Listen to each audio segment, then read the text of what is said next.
episode 5. I think that's right. I think we're on 5. That's right.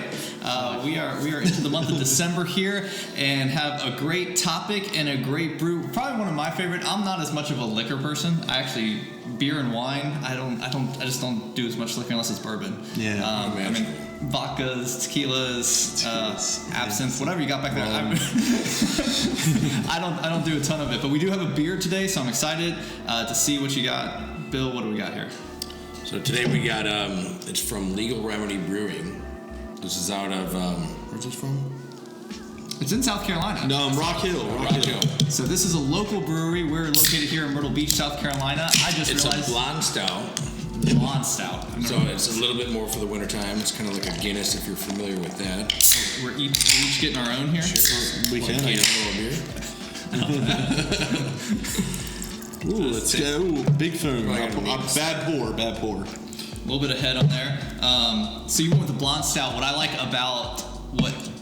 about doing a beer, and I think I mentioned this, I want to do like a stout or a bock. It's wintertime, it's December. I think a heavier beer, something a little bit, not like an IPA, not a submarine, not like a cock or a sour or something like that. I wanted something a little bit, but this is a blonde stout, so it's got to be a little bit lighter. It's delicious. And you said it's mocha. Should we cheers it first? It's got the texture of a lager, but the finish of a stout. Cheers. Texture of a lager, but a finish of a stout. The flavor is there. Did you drink it before we cheers? No, this is a blonde. That's bad luck. Bad luck. Gentlemen, cheers. To the bad luck episode. Cheers. Look at the color. That is beautiful. All I've tasted is foam so far. The foam is Caramel excellent. mocha. Oh my. It's like a cold chocolate. It's like with just the hint of, like I said, the mocha, because there is coffee. I think talk about coffee and white chocolate, which are two of my favorite things when it comes to like Starbucks, is like a white chocolate mocha. And it's in a cold. Mm-hmm. Yeah, it's like a coffee house beer. That's what I feel like I'm drinking. I don't know that I can drink several. No, this is one or two. This is a dessert beer. That's what it is. This is dessert beer. This is a wife beer.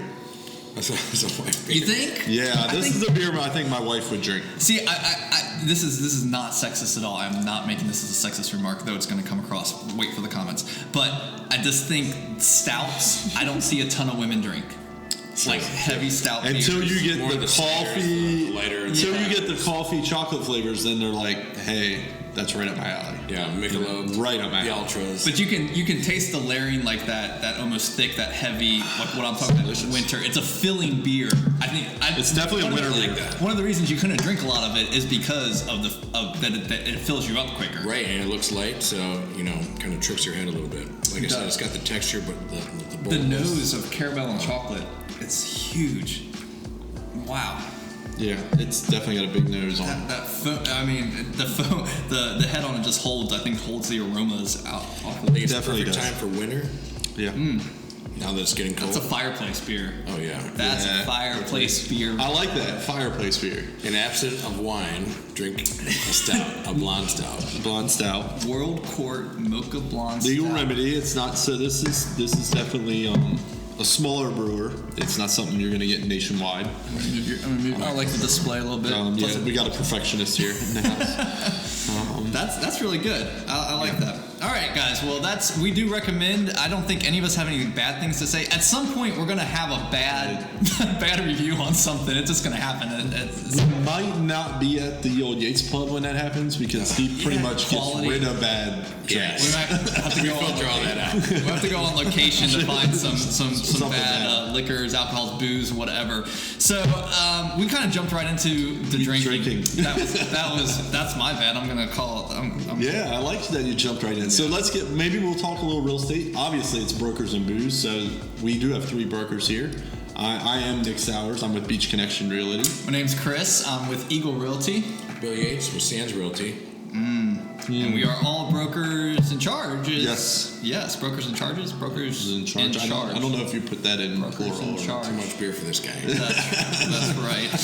So what we like to do in this podcast is not only drink a little bit, but also just discuss some industry topics, and we source a lot of our topics from Facebook, social media. We put some stuff out there, let you comment on it. So be looking if you go on our Facebook page, Brokers and Booze on Facebook. You'll see some of the topics we put out. We want to see your comments so that we can create and facilitate a discussion and get you involved with it. So what is our topic today, Mr. Nick? Today we're talking about the difference between a franchise brokerage and being with an independent. And it's a lot of questions a lot of new agents ask, or agents that are probably early in their career. Usually probably once you get 10, 15 years in, you kind of know where you want to be.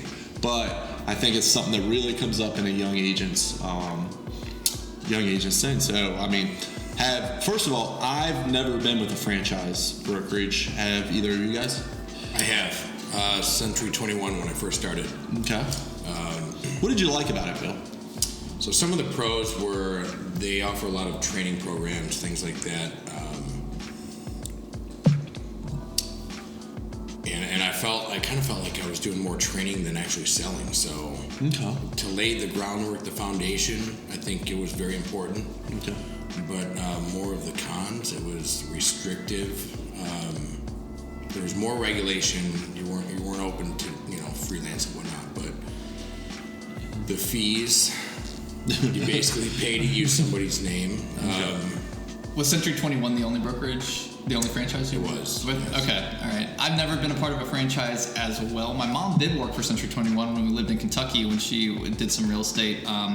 But we've always been independent, get approached by a lot of franchises. I think our actions are kind of speaking to our thoughts on franchise versus independent, since we all own our own independent firms. So a little bit of bias, at least at this table, as far as franchise versus independent. But we'll apologize for that. Yeah, I apologize because there is definitely advantages to franchise, which is why we put it out there. Pros and cons. Social media and stuff. A lot of support there. Yeah. It's interesting though, because pulled this topic. Trust me, you could type this into Google and you will find plenty of discussion boards on this. This is not a unique topic to us. This is a topic across the real estate industry that's asked and people have discussed. So I mean, finding opinions on this was very easy. Interesting though, there was one of the comments on a post was that they viewed that they got 2 or 3 extra deals a year by being part of a franchise. That's possible too. I've dealt with clients that are like, well, I want my house advertised through a Coldwell Banker or a Remax. They think it's going to get a lot more exposure. The reality is, if you're tied into the internet, it's almost endless. But the upside of the franchise, they do have a wealth of networks as far as real estate agents, inspectors, nationwide, worldwide, where as independent, we can't reach out that far unless we know someone specifically. I feel like the argument though you just brought up,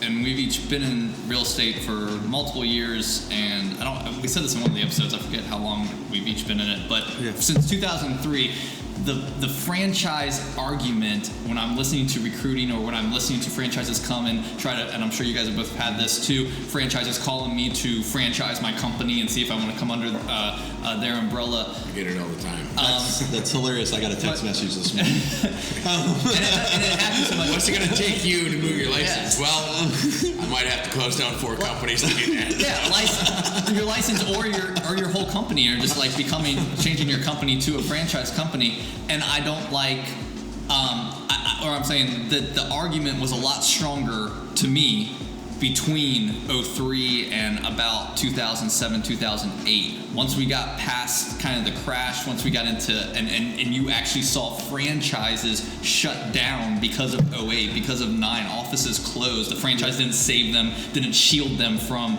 the market and what the market did. But now that argument to become a franchise versus an independent, with the internet, with what we have advantage of building brand and how you can build a brand without needing a name over top your shop to get that business. Correct. I think that's where franchises are suffering a little bit. That plays right into one of the comments, Chris. One of the comments was brand doesn't matter. Speaking of the franchises, the clients hire you, My clients remember my name, can't even remember what brokerage I'm with. So it's not like brand doesn't matter; it's that the franchise brand doesn't matter because his brand matters because it's his name. Yeah, his personal Aspect, brand, but you it's, know, name recognition, things like that. There's a sense of trustworthiness there, but absolutely, Nick. They're doing business. They're listening to you because of the trust they have in you, not the product or anything. You know, you can sell them this house or the house next door, whatever you believe in, and obviously you're looking out for the best interest. So that personal relationship is key. So let's talk a little bit, just real quick, on pros and cons. So I think the macro brand, the name getting you more deals, and that may happen in some markets. I think there's a lot of isolation in markets that becomes a little bit more prevalent than other markets, and just depending on the establishment of that franchise in that market for length of time. But I'm even seeing that break down with internet breaking a lot of systems and traditions. But what are some of the actual pros and cons of like what you get resourcing? I just had an interview on the way over here, a phone interview, talking about what do we provide versus other companies. You know, is there still a barrier of what a franchise can give you as an agent versus? I think this goes back, and I think we brought it up. One of us mentioned it in a previous episode. I think it goes back to the mindset of the agent in the sense of, are you an employee mindset or an entrepreneur mindset? I think when you're an employee mindset, you love the franchise. They give you the system. They tell you, use this form, use this, use this. I think you're a little more independent, you a little more entrepreneurial, you want to kind of make your own path. Sometimes the independents give you a little more freedom than the franchises do. That's my opinion. Like I said, I didn't work for a franchise, so it's hard for me other than talking with agents that have worked for franchises. Yeah, no, I agree. So going back to being regulated and we've got a course from Plan A to Plan B to get here at the... Yeah. When you're independent, you can formulate and direct your own route and take the good, the bad, and the ugly, put it all together, and come out with better results. And I remember, like, some of the plans, the tools, the resources that franchises have historically given. I think they were able to say, hey, because we're buying it for the whole office or for the whole franchise, we can get it at scale. You know, you can't get these tools other places because of affordability. But now that system's breaking down because there's so much out there, so much tech, there's so much resources, there's so much free training, there's so much stuff on YouTube and Google that you can get some of the bonuses that they promised you being able to get by working for this franchise. Now I can provide agents and say, hey, well, have you checked out this free tool? Have you checked out this e-signature program? Have you checked out, you know, this social media posting tool? Like, and it's free.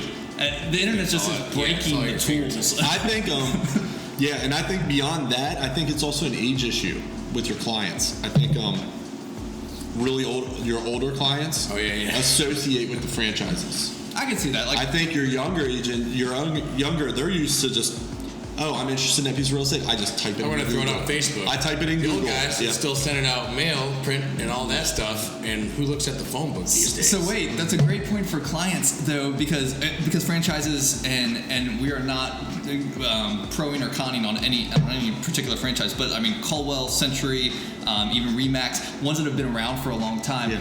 How do you think newer franchises are dealing with being a franchise when I'm going to say let's give benefit of the doubt 50-50 as far as pro cons on there are definitely are but like new franchises EXP and Berkshire Better Homes kind of came new too. I mean, some of these names have existed, but Berkshire had to some even like the discount Redfins that are coming in, you know, Zillow's gonna come in. That's a whole nother topic. That's a whole other topic. Down that today. I'm saying the new digital franchises that I'm seeing like that are creating what's that one? Realty One Group, that are creating a franchise, but they're trying to do it in 2019, 2020 culture, and yet there's so much kind of backlash. A little lag there. Yeah, but I still think here's what I noticed in our market, and all three of us can attest to this based on the number of agents and how the size of our brokerage is. Those franchises still have an attraction for agents where the biggest firms in our market are franchises. Yeah. And a very unique scenario is these franchises have definitely invested in more facilities, more office space, but trying to go different routes, like they're trying to put amenities in their offices to get Agents to actually show up. Yeah, to get them to show up to the office, or the second thing, just trying to use it as a recruiting tool. Yeah. But what I sit there and look at is everything costs something. Yeah. And if you're an agent, you're paying something. So is a franchise right for you? Maybe. Is an independent right for you? Maybe. I think it all depends on what you're getting out of it and what your own expectations are, what you want to go do yourself versus relying on a lot of agents. Franchise. They work for a franchise and they're comfortable with all the support and everything they get, but they're at a 50%, and they have fees on top of that. Mm-hmm. So even if they're at a high, even if they're the Keller Williams Remax models where they can get up to 90, 95, 100%. I love this time of year because you see all the Remax and the Keller Williams Agents project. I'm in the 100% club, and it took them 10, 11 months to get there. Yeah. And I'm sitting there, and I'm just sitting there like, okay, but you're still not telling me your bottom line. Yeah. Right. Just because you made it there for the last month of the year and you get a couple free closings. Merry Christmas. So I think there's pros and cons for both of them. Definitely pros and cons, and I think it goes back. I would conclude with kind of what you were just saying. Finding the right fit. I have a huge banner on my Facebook page. Find the right fit. If you're an agent looking to explore, a new agent or even an experienced agent, you got to talk to a lot. Talk to both. Find where you're comfortable with what you're trying to achieve, because I think there is a company that fits you, but franchise versus independent. I mean, obviously, we would all tell you if you're a new agent out there, check out independents because we want them to support us. Turnover all rocks. But at the same time, every agency isn't a fit for everybody, and I think that's one of the things. Some people get in that herd mentality. Right. Kind of not even trying to wrap this up, but the herd mentality is something to watch out for. People just go there because a lot of agents went there. Doesn't mean it's the right fit for them. True. So, and whatever you decide, best of luck to you. Yeah. On that note, cheers, boys. Cheers. And hey, keep it classy. Wait, well, I got to go out. Keep drinking. Keep drinking.